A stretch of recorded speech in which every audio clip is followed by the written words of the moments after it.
আল্লাহ পাক রব্বুল আলামিন রহমান, সেই দয়া বন্টন করার জন্য আল্লাহ রাব্বুল আলামিন রহমতের নবী বিশ্ব নবীকে পৃথিবীতে পাঠালেন। কেমন দয়ার নবী তিনি, রাহমাতুল লিল আলামিন, কেমন দয়ার নবী। নবীজি সাল্লাল্লাহু আলাইহি ওয়াসাল্লাম রাস্তা দিয়ে যাচ্ছেন, যাওয়ার পথে এবার নবীজি সাল্লাল্লাহু আলাইহি ওয়াসাল্লাম দেখতে পেলেন, সাহাবীরা বললেন, ইন্না রাজুলান আখাযা ফারখাতা ইরিন। একজন যুবককে দেখতে পেলেন। ওই যুবক গাছের উপর থেকে পাখির কতগুলো বাচ্চা ধরে নিয়ে নিচে বসে আছে। ওই পাখিটা তার বাচ্চার খাবারের জন্য সে দূরে গিয়েছিল, এসে দেখে তার বাচ্চাগুলো আর নাই। কি ধরনের পেরেশানি! আমি আপনি যদি আমার বাচ্চাকে রেখে বাসের টিকিট কেটে বাসে রেখে আমি নিচে গেলাম কিছু খাবার আনার জন্য, আইসা দেখি আমার বাচ্চা দুইটা নাই। মাদ্রাসা বন্ধ হইলো, বাচ্চাগুলোকে ময়মনসিংহ থেকে আনতে গেলাম, ময়মনসিংহ ব্রিজের বাসের থেকে তারা নাই। পেরেশানি বাড়বো না কমবো? এরপরে দেখলাম ব্রহ্মপুত্রের পারে সেই গভীরে দুইজন ডাকাত চিন্তাইকারী তাদেরকে নিয়ে বসে আছে। জানের মায়া ত্যাগ করে হলেও তাদেরকে আমি উদ্ধার করতে চাইব। কথা কোন ঠিক না বেঠিক? এবার রাসূলুল্লাহ সাল্লাল্লাহু আলাইহি ওয়াসাল্লাম দেখতেছে ওই বাচ্চাগুলোকে যুবক নিয়ে খেল তামাশা করছে, আর বাচ্চাগুলোর মা পাখিটা ওই যুবকের মাথার উপর এসে চিৎকার করতেছে। কোন সময় ওই যুবকের মাথার উপর বসতে চায়, কোন সময় ওই যুবকের কাঁধের উপর বসতে চায়, ওই যুবকের কোন সময় কুলে বসে দিতে চায়।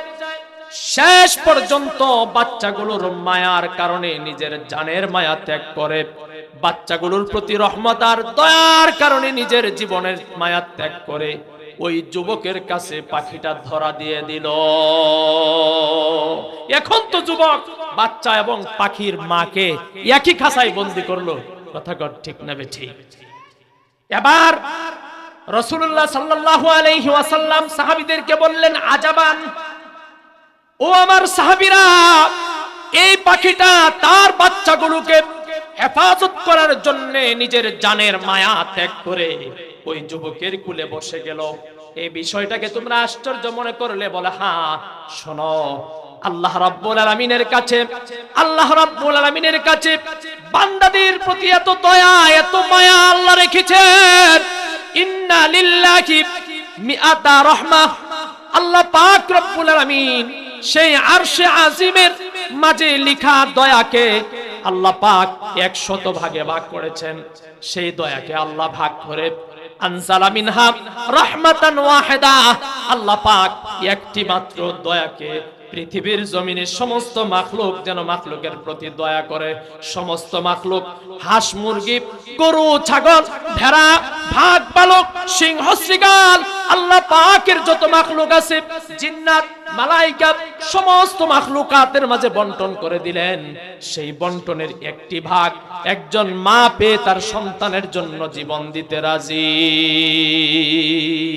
উপস্থিত হতে পেরে খুশি না বেজার? জোরে আওয়াজ দিয়ে বলা যাবে একবার আল্লাহু আকবার? আরো জোরে বলতে হবে আল্লাহু আকবার।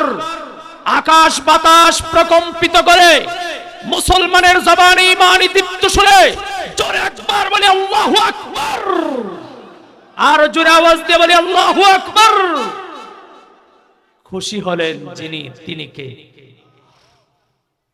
বেজার হইল যে সে কে? শয়তান। 90তম বার্ষিক সভায় এখানে উপস্থিত হয়েছে আমরা। 90 বছর আগে জন্মগ্রহণ করেছে এখানে কে কি আছেন? হাত তুলে দেখাই দিই যে 90 বছর আগে আমি জন্মগ্রহণ করেছি। হুজুর, এই বার্ষিক সভার প্রথম সবার শ্রোতা হিসাবে আমি ছিলাম। আছি কি?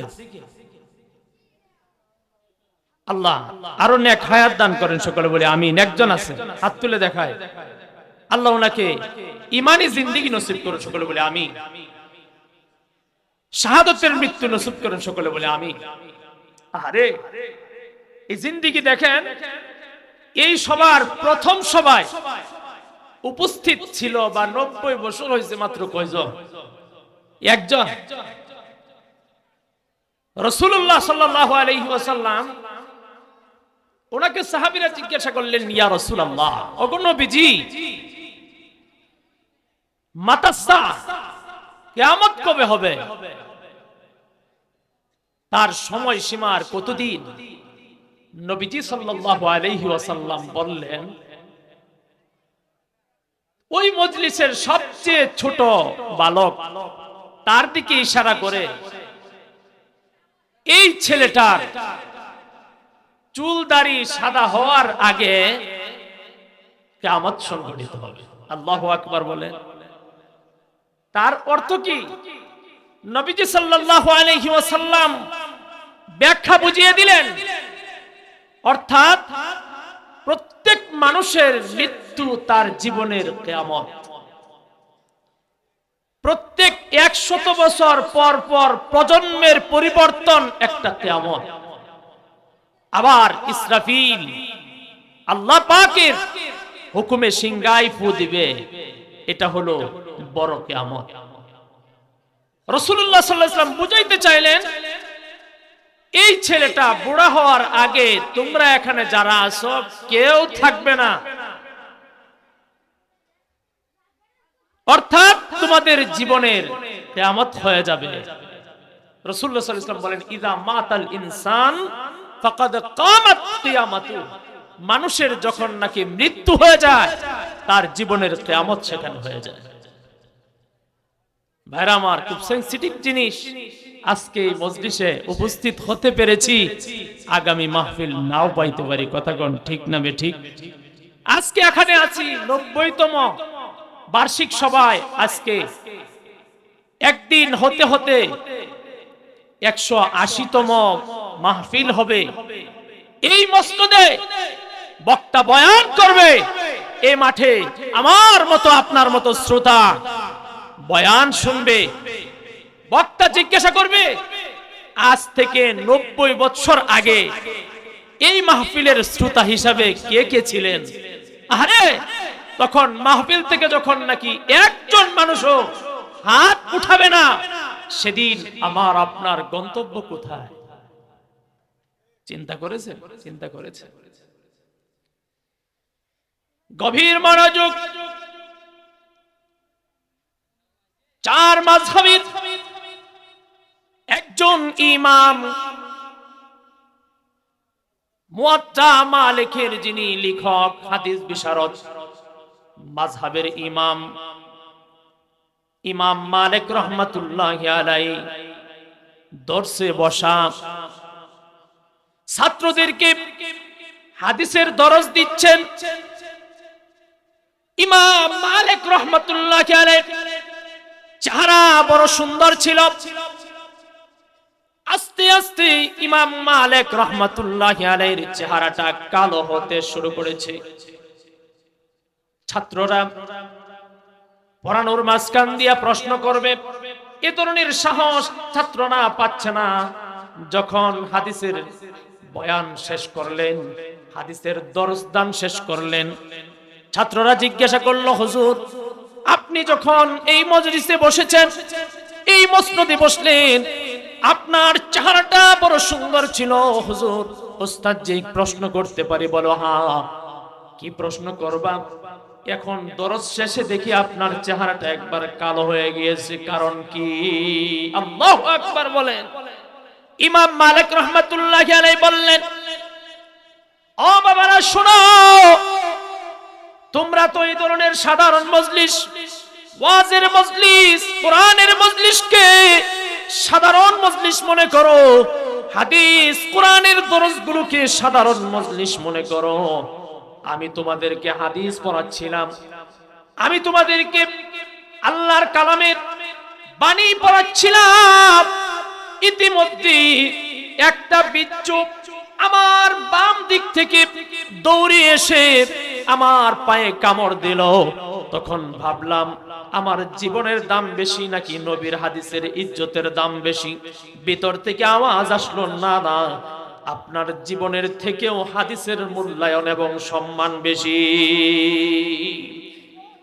তারা সেই কিতাবের মাঝে ফকিহুল মিল্লাত আল্লামা মুফতি তকি উসমানী সাহেব লেখেন, একবার নয়, দুইবার নয়, 11 বার আমাকে দংশন করেছে, কিন্তু হাদিসের সম্মান বলে আমি উফ শব্দ বলে হাদিসের দরস আমি চুপ থাকিনি।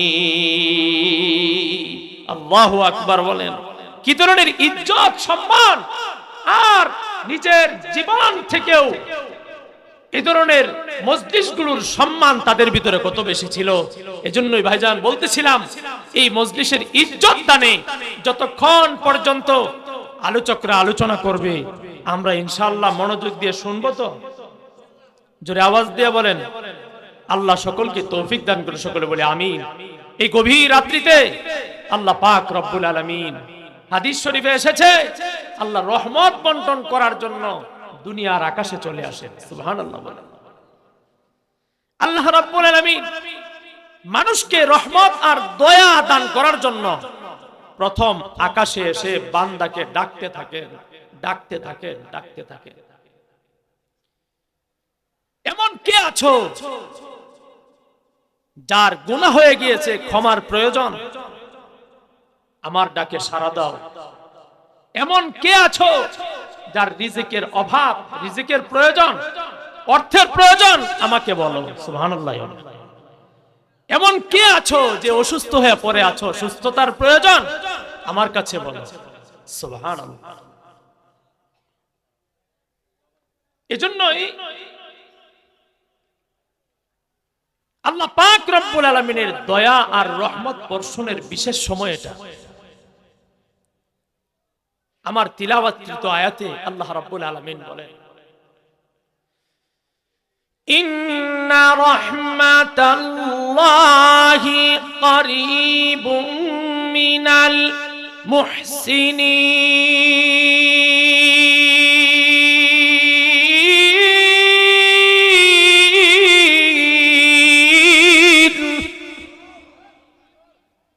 নিশ্চয় আমি আল্লাহর রহমত করিব, করিব, করিব, তোমার কাছে।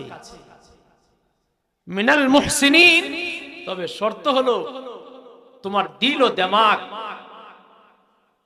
তোমার সবকিছুই পবিত্র হতে হবে। পবিত্র মানুষ, ইমানদার মানুষ, ভালো মানুষের জন্য আমি আল্লাহ পাকের রহমত আর দয়া। সুবহানাল্লাহ বলবেন না?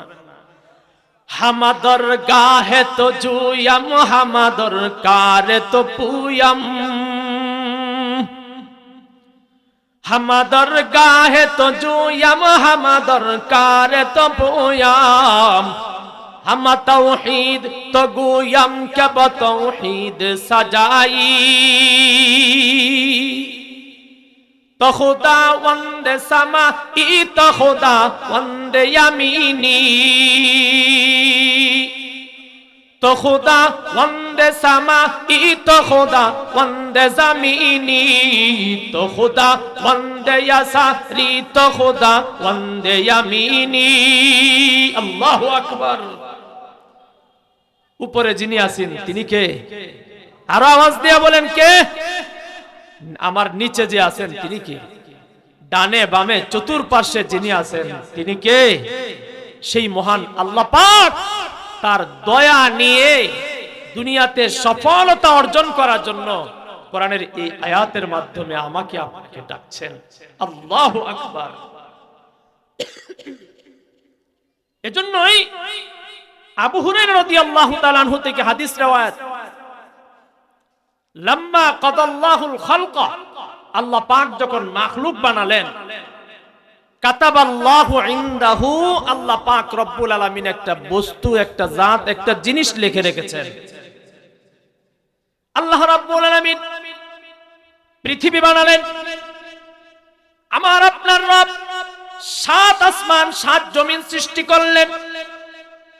7 জমিন সৃষ্টি করে আমার আপনার রব 7 আসমান সৃষ্টি করলেন। ওই 7 আসমানের উপরে আল্লাহ পাক বিশাল বড় একটা সাগর সৃষ্টি করলেন। আল্লাহু আকবার বলেন। বিশাল এক সমুদ্র 7 আসমানের উপরে আছে।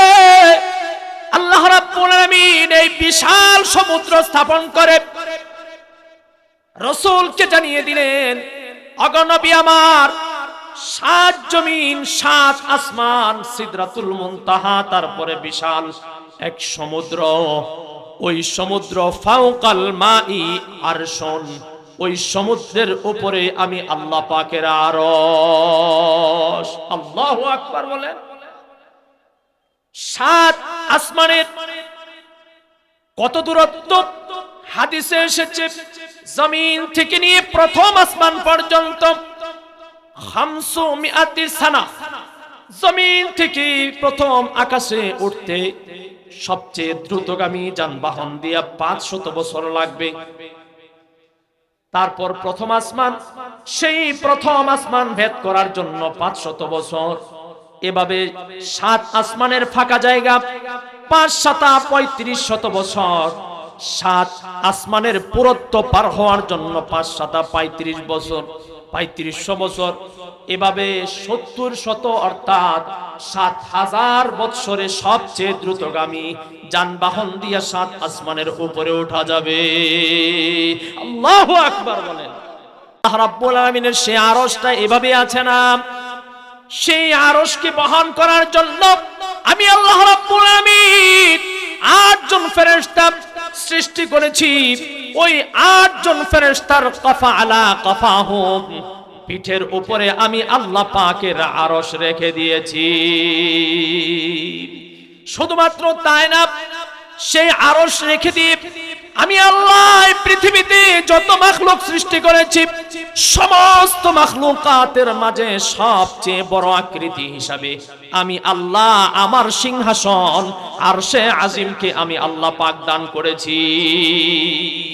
সবচেয়ে বড় মাখলুক কে? প্রশ্ন যদি আসে, পৃথিবীতে আল্লাহ পাক আকৃতিগতভাবে সবচেয়ে বড় সৃষ্ট বস্তু কোন জিনিস বানিয়েছেন? খালকুন আযীম হুয়া আরশুর রহমান। সবচেয়ে বড় মাখলুক আল্লাহ পাকের, সেটা হলো আল্লাহ পাকের আরশ। আল্লাহ পাকের আরশ। আল্লাহু আকবার বলেন। এখন বলবেন হুজুর কুরসি কি?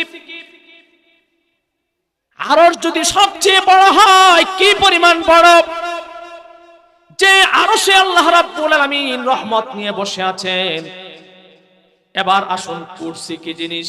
কুরসি আমরা সাধারণত বুঝি কুরসি মানে চেয়ার। জোরে বলেন, কুরসি মানে কি? কুরসি অর্থ চেয়ার। আল্লাহ রাব্বুল আলামিন এই কুরসির নামে একটা আয়াত নাযিল করেছেন, যে আয়াতকে আয়াতুন আযীমাতুন বলা হয়।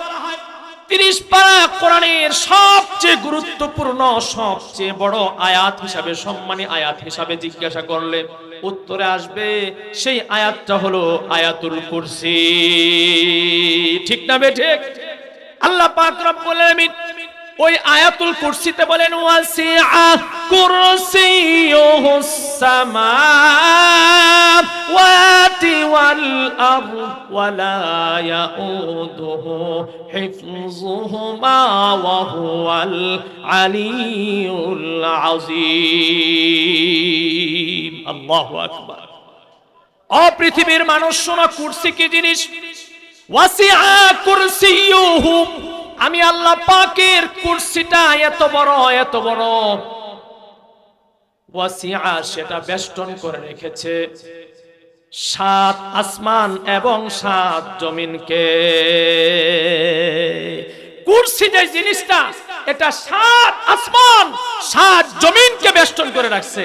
এখন প্রশ্ন করতে পারেন, হুজুর কুরসি কি জিনিস আর আরশ কি জিনিস? আরশ শব্দের অর্থ হলো সিংহাসন, কুরসি শব্দের অর্থ হলো চেয়ার। কিন্তু এখানে বিষয় হলো সবচেয়ে বড় মাখলুক আরশ, তারপরের মাখলুক কুরসি। তাহলে বোঝা গেল কুরসি আর আরশ দুটি এক জিনিস। জোরে আওয়াজ দিয়ে বলেন, এক জিনিস নয়। এজন্যই ইবনে আব্বাস রাদিয়াল্লাহু তাআলা আনহু তিনি বলেন, কুরসি হলো আল্লাহ পাক রব্বুল আলামিনের কুদরতি কদম রাখার স্থান, আর আরশ হলো আল্লাহ পাক রব্বুল আলামিন কুদরতি ভাবে বসার স্থান। এই যে আমি এখানে বসলাম, এই চেয়ারে বসলাম, পাগুলো রাখলাম এখানে, কথা কোন ঠিক না বেঠিক? তাহলে বসার জায়গা একটা, পা রাখার জায়গা আরেকটা, হাদিস গবেষণা করলে দেখা যায় আরশ হলো আল্লাহ কুদরতি ভাবে বসার সিংহাসন, আর কুরসি হলো আল্লাহ পাক রব্বুল আলামিনের পা রাখার স্থান। ওয়াদউ মাওদুই কদমি লিল্লাহি তাবারাকা ওয়া তাআলা, আল্লাহ পাকের কদম রাখার স্থান হলো কুরসি। হাদিস শরীফে এসেছে ওই কুরসিটা 7 জমিন 7 আসমানের তুলনায় কেমন বড়। 7 আসমান 7 জমিন এগুলোকে যদি 7টি পয়সার আকৃতি দান করা হয়, এই 7টি পয়সা যদি একটা তুরস অর্থাৎ ঢালের ভিতরে, এমন যুদ্ধের ঢালের ভিতরে রেখে দেওয়া হয়, ওই ঢালের ভিতরে যেমন নাকি ছোট ছোট পয়সাগুলো দেখা যাবে, আল্লাহ পাকের কুরসির সামনে 7 আসমান 7 জমিন এবং ছোট ছোট হয়ে যায়। আল্লাহু আকবার। কিন্তু সেই বিশাল আকৃতির কুরসিটা আল্লাহ রাব্বুল আলামিনের আরশের সামনে কেমন ছোট। রাসূলুল্লাহ সাল্লাল্লাহু আলাইহি ওয়াসাল্লাম তিনি বলেন ওই কুরসিটা কেমন ছোট জানোনি? একটা প্লেট যদি বিশাল একটা মরু প্রান্তরে তুমি রেখে দাও, ওই মরু প্রান্তরে একটা সামান্য ছোট একটা প্লেট যেমন নাকি উপর থেকে ছোট দেখা যাবে, আল্লাহ পাক রব্বুল আলামিনের আরশে আজিমের তুলনায় আল্লাহ পাকের কুরসিটা এমন ছোট দেখা যাবে। আল্লাহু আকবার বলবেন না? এজন্যই বলছিলাম আল্লাহ পাকের সেই আরশ যখন লাম্মা কাদাল্লাহুল খালকা, আল্লাহ পাক যখন মাখলুক সৃষ্টি করলেন, সবার উপরে যেই বস্তুটা রেখেছেন তার নাম হলো আরশ, তারপরে যেই বস্তুটা রেখেছেন তার নাম হলো কুরসি। সেই কুরসি এবং আরশের নিচে আছে 7 সমুদ্র এবং 7 আসমান 7 জমিন। কথা বলেন ঠিক না বেঠিক? সারসংক্ষেপ বুঝে থাকলে বলুন, আরশের উপরে কি আরো কোনো মাখলুক আছে? জোরে আওয়াজ দিয়ে বলেন আছে? নাই। আল্লাহ পাকের আরশের উপরে আর কিছুই নাই। আবু হুরায়রা রাদিয়াল্লাহু তাআলা আনহু থেকে riwayat আন আবি হুরায়রা রাদিয়াল্লাহু তাআলা আনহু, সাহাবী রাসূল আবু হুরায়রা রাদিয়াল্লাহু তাআলা আনহু তিনি বলেন, না না, ওই আরশের উপরে আরেকটা জিনিস আছে। ওই বস্তুটা, যেই বস্তু জাত দিয়ে লেখা, যেই বস্তুটা লেখা, যেই বাক্যটা লেখা, সেটা হলো আরশে আজিমের বরাবর আল্লাহ পাক রব্বুল আলামিনের সেই আরশে আজিমের উপরে একটা নেম প্লেটে একটা তখ্তের ভিতরে লেখা আছে আল্লাহু আকবার বলে। সেই লেখার উপরে আর কিছু নাই। কি লেখা আছে? রাসূলুল্লাহ সাল্লাল্লাহু আলাইহি ওয়াসাল্লাম হাদিসে জানায় দেন, ইন্না রাহমাতি সাবাকাত গদাবি। বান্দারে, আমি তোর গুনাহ খাতা দিয়া তোর প্রতি যতই রাগ হই আর গুসা হই, জেনে রাখিস আমি আল্লাহ পাকের দয়ার সামনে আমার রাগ এবং গুসা পশু পাতার ভিতরে যেমন পানি, আমার দয়ার সামনে আমার রাগ তার থেকেও আরো পানি। সুবহানাল্লাহ কইবেন না? পশু পাতায় পানি রাখলে পানি থাকে? জোরে আওয়াজ দিয়ে বলেন থাকে? আল্লাহ পাক যদি কোনো কারণে আমার প্রতি, আমার আপনার প্রতি নারাজ হয়, পশু পাতার মাঝে যেমন পানি রাখলে থাকে না, আল্লাহ পাক রব্বুল আলামিনের দয়ার সাগর মহান আল্লাহর কাছে রাগ আমার আপনার প্রতি এমন থাকে না। আল্লাহ এত রাগী না। যদি রাগী হইতো তাহলে আমি আপনি ফজরের নামাজ না পড়ে সকালবেলা গরম ভাত আর ভর্তা দিয়া, চেপা ভর্তা দিয়া আর কাঁচামরিচ দিয়া আরামে মজার মতো খাইতাম না? কথা কোন ঠিক না বেটি? আল্লাহ যদি এত রাগ আর গুসা হতো, জোহরের নামাজ পড়ে, নামাজ না পড়ে লাঞ্চের জন্য গিয়ে সুন্দর খাবার দাবার খাবার তৌফিক আমার হতো না। আল্লাহ যদি এত রাগী হতেন, আসর মাগরিব এশার না পড়ে বাড়িতে গিয়ে সুন্দর খাবার দাবারের ব্যবস্থা হতো না। সারাদিন সজাগ থেকে আল্লাহ মেহেরবান আর দয়ালু যদি না হতেন, তাহলে রাত্রের সুন্দর ঘুম আমার আপনার জন্য হতো না। আল্লাহ যদি এত রাগী হতেন, এত গুসা থাকতেন, ফজরের নামাজ না পড়ে যখন ঘুমিয়ে থাকলাম, ফজরের নামাজের পর চক্ষু বন্ধ করে আবার চক্ষু মেলে আল্লাহ তাআলার দেওয়া সুন্দর সৃষ্ট পৃথিবী দেখার তৌফিক হতো না। ঠিক না বে ঠিক? তাহলে এত কিছুর পরে বুঝলাম কচু পাতার মাঝে যেমন নাকি পানি রাখলে পানি থাকে না, আমার আপনার গুনাহের কারণে আল্লাহ পাক রাগ করলে সেই রাগ আল্লাহর কাছে থাকে না। এটা কোথায় লেখা আছে? এতক্ষণ আলোচনার পরে বিষয়টা ফলাফল নিয়ে আসলাম। এই সাত জমিন, সাত আসমান, সেই সিদরাতুল মুনতাহা, মহা সমুদ্র, আল্লাহ পাকের কুরসি, আল্লাহর আরশ, বিশাল আকৃতির, তার উপরে আর কিছু নাই। সেখানে লেখা আছে পৃথিবীর যত কিছুই হোক সব কিছুর কাছে, সকলের কাছে তুমি ঘৃণিত হতে পারো, সকলেই তোমার প্রতি রাগ করতে পারে, সকলেই তোমার প্রতি জুলুম করতে পারে, সকলেই তোমার উপর নির্যাতন করতে পারে। দেখো, আমি আল্লাহ পাকের কুদরতে সাজদা দিতে দেরি, আমি আল্লাহ তোমাকে মাফ করতে দেরি না। এজন্যই সবসময় আল্লাহ পাকের দয়া বান্দার দিকে তাকায় থাকে। এই রাত্রে, গভীর রাত্রিতে আল্লাহ দয়ার রহমত করার জন্য আমাদেরকে এখানে রেখেছেন। কথা কোন ঠিক না বেঠিক? কোথায় আছে এটা? আরশে আজিমের উপরে। এখন শুনবেন, কোরআন থেকে আমি বলবো, গভীর মনোযোগ দিয়ে শুনবেন।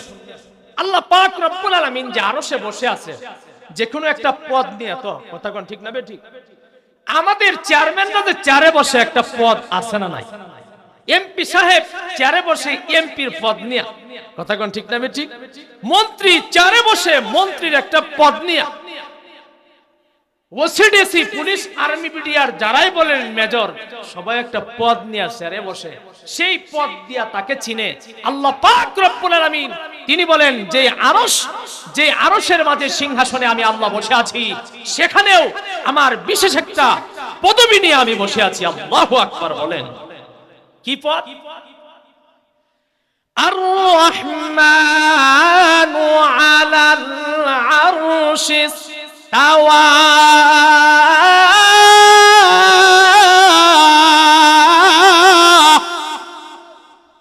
আল্লাহ পাক বলেন আর রহমান আলাল আরশ ইসতাওয়া, আমি আরশে বসে আছি, আমার পদবি আর রহমান, আমি দয়ালু, দয়ার পথ নিয়ে, দয়া নিয়ে আমি আল্লাহ দয়া বন্টন করার জন্য এই চেয়ারে আমি বসে আছি। আল্লাহু আকবার বলে।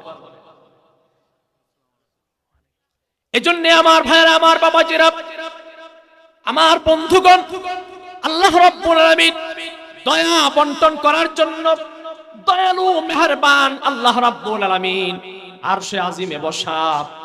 আল্লাহ রাব্বুল আলামিন বলেন, তোমার গুনাহ, তোমার নাফরমানি, তোমার অন্যায় অপরাধ নিয়ে তুমি কোন সময় বিচলিত হয়ো না।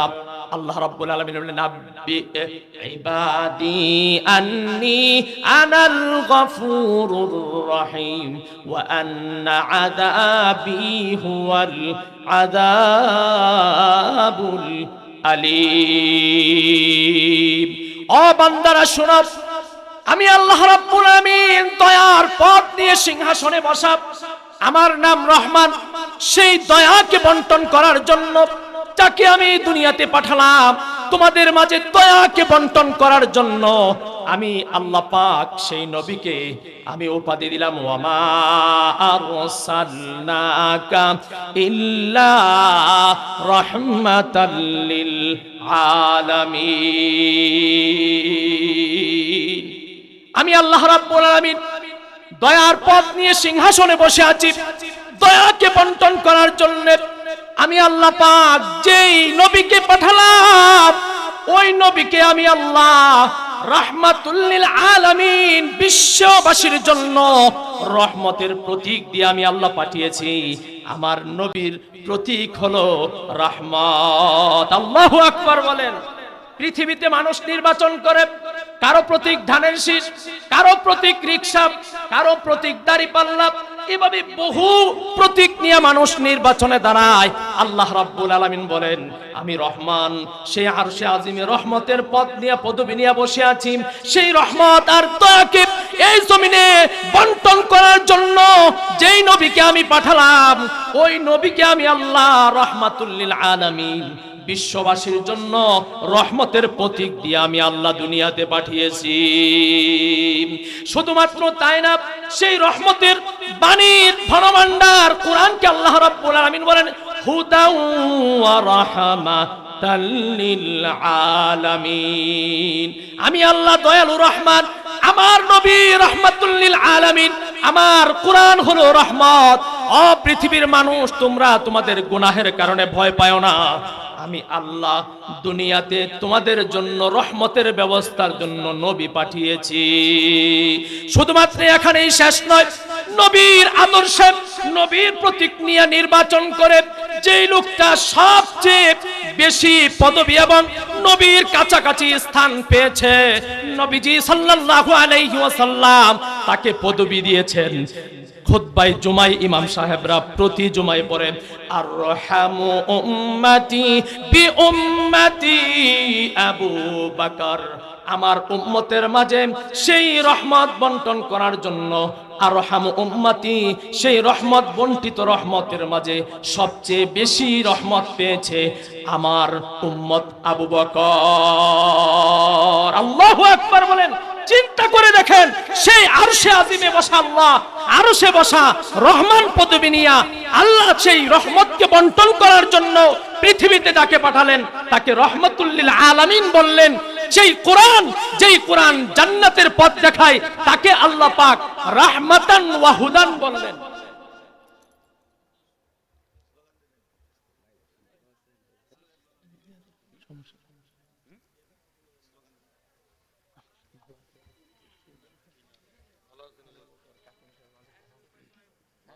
স্থাপন করলেন, সেখানে আল্লাহ একটা জিনিস রেখে দিলেন, সেটা হলো মানুষের প্রতি তার গুনাহের কারণে আমি যতই রাগ করি, যতই গুসা করি, আমি আল্লাহ পাক রব্বুল আলামিনের কাছে কচু পাতার মাঝে যেমন পানি থাকলে পড়ে যায়, বান্দা গুনাহ করলে, তওবা করলে সেই গুনাহ সেভাবে, সেই রাগ আর গুসা আমার থেকে সেভাবে ঝরে যায়। আল্লাহু আকবার। এজন্যই বলছিলাম, আল্লাহ পাক রব্বুল আলামিন রহমান, সেই দয়া বন্টন করার জন্য আল্লাহ রাব্বুল আলামিন রহমতের নবী, বিশ্ব নবীকে পৃথিবীতে পাঠালেন। কেমন দয়ার নবী তিনি, রাহমাতুল লিল আলামিন, কেমন দয়ার নবী। নবীজি সাল্লাল্লাহু আলাইহি ওয়াসাল্লাম রাস্তা দিয়ে যাচ্ছেন, যাওয়ার পথে এবার নবীজি সাল্লাল্লাহু আলাইহি ওয়াসাল্লাম দেখতে পেলেন, সাহাবীরা বললেন, ইন্না রাজুলান আখাযা ফারখাতাইরিন। একজন যুবককে দেখতে পেলেন। ওই যুবক গাছের উপর থেকে পাখির কতগুলো বাচ্চা ধরে নিয়ে নিচে বসে আছে। ওই পাখিটা তার বাচ্চার খাবারের জন্য সে দূরে গিয়েছিল, এসে দেখে তার বাচ্চাগুলো আর নাই। কি ধরনের পেরেশানি! আমি আপনি যদি আমার বাচ্চাকে রেখে, বাসের টিকিট কেটে বাসে রেখে আমি নিচে গেলাম কিছু খাবার আনার জন্য, আইসা দেখি আমার বাচ্চা দুইটা নাই। মাদ্রাসা বন্ধ হইলো, বাচ্চাগুলোকে ময়মনসিংহ থেকে আনতে গেলাম, ময়মনসিংহ ব্রিজের বাসের থেকে তারা নাই। পেরেশানি বাড়বো না কমবো? এরপরে দেখলাম ব্রহ্মপুত্রের পারে সেই গভীরে দুইজন ডাকাত চিন্তাইকারী তাদেরকে নিয়ে বসে আছে। জানের মায়া ত্যাগ করে হলেও তাদেরকে আমি উদ্ধার করতে চাই। কথা কোন ঠিক না বেঠিক? এবার রাসূলুল্লাহ সাল্লাল্লাহু আলাইহি ওয়াসাল্লাম দেখতেছে ওই বাচ্চাগুলোকে যুবক নিয়ে খেল তামাশা করছে, আর বাচ্চাগুলোর মা পাখিটা ওই যুবকের মাথার উপর এসে চিৎকার করতেছে। কোন সময় ওই যুবকের মাথার উপর বসতে চায়, কোন সময় ওই যুবকের কাঁধের উপর বসতে চায়, ওই যুবকের কোন সময় কুলে বসে দিতে চায়। শেষ পর্যন্ত বাচ্চাগুলোর মায়ার কারণে নিজের জানের মায়া ত্যাগ করে, বাচ্চাগুলোর প্রতি রহমত আর দয়ার কারণে নিজের জীবনের মায়া ত্যাগ করে ওই যুবকের কাছে পাখিটা ধরা দিয়ে দিল। এখন তো যুবক বাচ্চা এবং পাখির মাকে একই খাঁচায় বন্দী করলো। কথা ঠিক না বেঠিক? এবার রাসূলুল্লাহ সাল্লাল্লাহু আলাইহি ওয়াসাল্লাম সাহাবীদেরকে বললেন, আজাবান, ও আমার সাহাবীরা, এই পাখিটা তার বাচ্চাগুলোকে হেফাজত করার জন্য নিজের জানের মায়া ত্যাগ করে ওই যুবকের কুলে বসে গেল। এই বিষয়টাকে তোমরা আশ্চর্য মনে করলে বলে, হ্যাঁ শোনো, আল্লাহ রাব্বুল আলামিনের কাছে, আল্লাহ রাব্বুল আলামিনের কাছে বান্দাদের প্রতি এত দয়া, এত মায়া আল্লাহ রেখেছেন।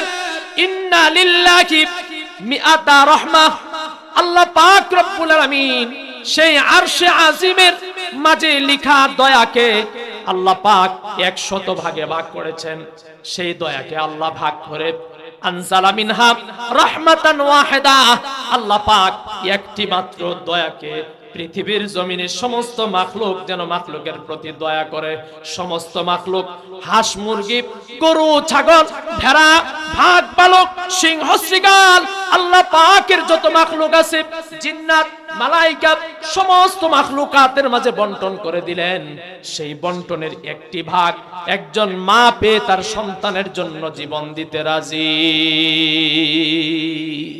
এবার রাসূলুল্লাহ সাল্লাল্লাহু আলাইহি ওয়াসাল্লাম বলেন, সেই বান্দাগুলো যখন ঈমানদার মানুষ গুনাহের কারণে জাহান্নামের আগুনে জ্বলবে, সেই দয়ালু মায়াবান আল্লাহ পাক রব্বুল আলামিনের কাছে যদি সেই গুনাহের জন্য ক্ষমা চেয়ে থাকে, আল্লাহ রব্বুল আলামিন সামান্য একজন মা এক ভাগের সামান্য অংশ তার সন্তানকে আগুনে পড়তে দেয় না, নিজেও জাপ দেয়, পানিতে ডুবতে দেয় না, নিজেও ডুবে যায়। এভাবে যে জীবনের মায়া ত্যাগ করে সন্তানকে বাঁচায়। আল্লাহ রাব্বুল আলামিনের কাছে কোন বান্দা যখন গুনাহ করে মাপ চায়, আল্লাহ রাব্বুল আলামিন ওই বান্দাকে জাহান্নামের আগুন থেকে বাঁচানোর জন্য এর থেকে 1000 কোটি গুণ বেশি প্রিয় করে নেয়। এজন্য আমার বন্ধুগণ, আল্লাহ রাব্বুল আলামিন বলেন, ইন্না রাহমাতাল্লাহি কারীবুম মিনাল মুহসিনিন। দুনিয়াতে ঈমান এনেছো, নামাজ পড়ছো, তোমার গুনাহ হয়ে যাচ্ছে, আমি আল্লাহ পাক রব্বুল আলামিনের কাছে ক্ষমা চাও। কুল ইয়া ইবাদিয়াল্লাযীনা আসরাফু আলা আনফুসিহিম লা তাকনাতু মির রাহমাতিল্লাহ। অগণবিজি, আমার বান্দাদেরকে আপনি জানায় দেন, তারা যতই গুনাহ করুক, আমি আল্লাহ পাক রব্বুল আলামিনের রহমত থেকে যেন নিরাশ না হয়। বাজ আপ হর আচে হস্তি, বাজ আপ হর আচে হস্তি, बाज आ इधर गाहे मदर गाहे नौ में देनी सदबार अगर तौबा शिकस्ती बाज आ। একদিনে তুমি একটা গুনাহ যুবক 70 বার করেছো, 70 বার আল্লাহর কাছে মাফ চাও, আল্লাহ পাক 70 বার তোমার সেই গুনাহ মাফ করতে রাজি। এজন্য আমার বন্ধুগণ, ডাক্তার আব্দুল হাই তিনি লিখেছেন, তিনি আধ্যাত্মিক সাধকের মহা একজন পণ্ডিত। মানুষ যখন গুনাহ করে তিনি বলেন, গুনাহ কেমন জানো? গুনাহ হলো নাপাক পেশাবের মতো, আর আল্লাহর দয়া হলো সমুদ্রের পানির মতো। তুমি যদি সমুদ্রের পারে গিয়ে পেশাব করে দাও, ফিকহার মাসালা বলবে সেই পেশাব সমুদ্রে পড়তে দেরি, কিন্তু সেই পেশাব সমুদ্রের পানির সাথে মিলে পবিত্র হতে দেরি না। সমুদ্র পারে যদি কেউ পেশাব করে দেয়, সেই পেশাব যদি পানির সাথে মিলে যায়, ওই দিক দিয়া যদি কতক্ষণ পর একজন মানুষ ওযু করে, সেই পানি দিয়া সেই ওযু দিয়া নামাজ পড়তে কি কোনো নিষেধ আছে? যদি আওয়াজ দিয়া বলে। এজন্যই একজন মানুষ গুনাহগারকে ঘৃণা করবে না, গুনাহকে ঘৃণা করো। চোরকে ঘৃণা করবে না, চুরিকে ঘৃণা করো। জিনাকুরকে জিনা করো, জিনা করনেওয়ালাকে ঘৃণা করা যাবে না, জিনাকে ঘৃণা করতে হবে। দৃষ্টান্ত, আমার গায়ে যে একটা জুব্বা আছে, একটা কোটি আছে, এটার মাঝে এদিক দিয়ে হাঁটলাম, গাছের নিচে দিয়া যদি একটা পাখি পায়খানা করে দেয়, আমি কি এই কোটিটা ফেলে দেব? যদি আওয়াজ দিয়া বলে, এটা কি ফেলে দেব? আমার কাপড়টা কি ফেলে দেব? ময়লা লাগলে ফেলে দেই না, বরং যত্ন করে সেটাকে সুন্দর জায়গায় রেখে দেই।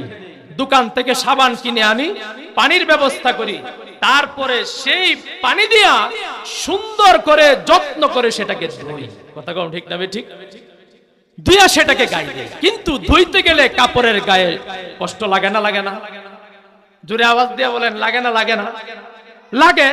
কিন্তু কাপড় সেই কষ্টকে সহ্য করে, কেন? তাকে পরিষ্কার করা হচ্ছে। কথা কোন ঠিক না বেঠিক? ঠিক তেমনি আমি আপনি যখন গুনাহ করব, গুনাহ হইল একটা ময়লা, গুনাহ একটা ময়লা। নামাজ না পড়লে একটা ময়লা লাগে, মিথ্যা কথা বললে একটা ময়লা লাগে, গীবত করলে একটা ময়লা লাগে। এই ময়লাকে আল্লাহ পছন্দ করেন, কিন্তু ময়লাওয়ালা যেই বান্দার গায়ে গুনাহের ময়লা লেগে গেছে, সেই বান্দাকে আল্লাহ পছন্দ করে না। সুবহানাল্লাহ। আবু যর গিফারি রাদিয়াল্লাহু তাআলা আনহুকে রাসূলুল্লাহ সাল্লাল্লাহু আলাইহি ওয়াসাল্লাম বলেন, একজন মানুষ যদি আল্লাহর কাছে, দয়াবান রবের কাছে, আল্লাহ পাক রব্বুল আলামিনের কাছে ক্ষমা চায়, আল্লাহ রব্বুল আলামিন তাকে একবার নয়, দুইবার নয়, 100 বার যদি একই গুনাহ করে, গুনাহের ময়লা শরীরের লাগায়, সেই গুনাহকে আল্লাহ পাক দয়ার পানি দিয়া পরিষ্কার করার জন্য রাজি। ইন্না রাহমাতাল্লাহি করিবুম মিনাল মুহসিনিন।